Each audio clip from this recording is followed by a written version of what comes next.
প্রত্যেকটা দলই চাইবে যে ঢাকা ৮ তার হাতে থাকুক।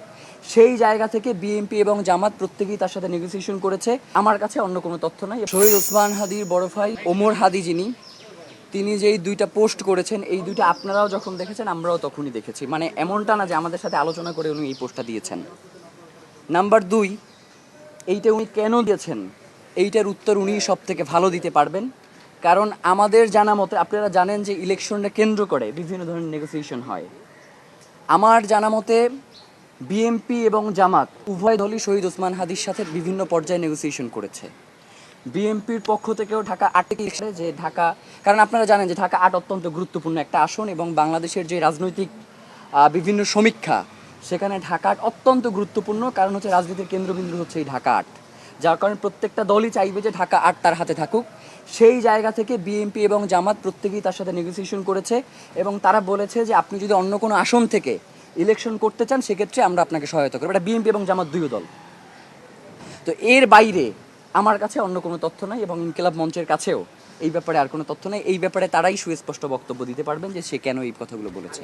আপনাকে তো আমি দুইটা কথাই বললাম, নেগোসিয়েশন একটা ব্যাপার, আমি এইটা সম্পর্কেই জানি, কিন্তু এর বাইরে আমার কাছে কোনো তথ্য নাই। আর উনি দুইটা ওখানে উল্লেখ করেছেন, একটা হচ্ছে কয়েকজন উপদেষ্টার কথা বলেছেন এবং বিএনপির কয়েকজন মন্ত্রীর কথা বলেছেন, আর সেকেন্ড পোস্টে উনি জামাতের আমিরের পিএসের কথা বলেছেন। তো যার কারণে উনি কেন এই কথাগুলো বলেছেন এইটা একান্তই ওনার বিষয়। আমাদের ইনকিলাব মঞ্চের জায়গা থেকে আমাদের যেই জায়গাগুলো নিয়ে প্রশ্ন ছিল এইগুলো আমরা বাংলাদেশের যেই তদন্ত সংস্থাগুলো রয়েছে, প্রথমে আমরা হচ্ছে ডিবিকে জানিয়েছি। ডিবি যখন এটা তদন্ত করেছে, এর পরবর্তী সময় এখন সিইডি তদন্ত করছে। আমরা সিইডির কাছে তদন্তের স্বার্থে যে সকল তথ্যগুলো সরবরাহ করা দরকার আমরা সবগুলো তথ্য সরবরাহ করেছি।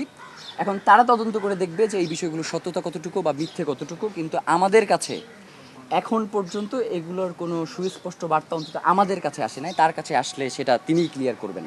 এটা একান্তই তার পারিবারিক বিষয়।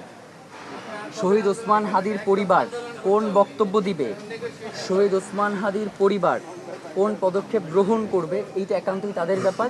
তারা যদি কোনো কিছু আমাদের সাথে নেগোসিয়েশন করে, যেমন ইনকিলাব মঞ্চের সাথে তারা যদি কোনো আন্দোলনে আসতে চায় বা তারা যদি আমাদেরকে প্রস্তাবনা করে কোনো কিছু, সেটার ক্ষেত্রে আমরা তাদের সাথে হয়তো তাদেরকে সহযোগিতা করব। কিন্তু তারা যেই ব্যাপারগুলো একান্ত নিজেরাই আলাপ করে বা নিজেরাই বলে, এই ব্যাপারে তো আমাদের কোনো বক্তব্য থাকতে পারে না।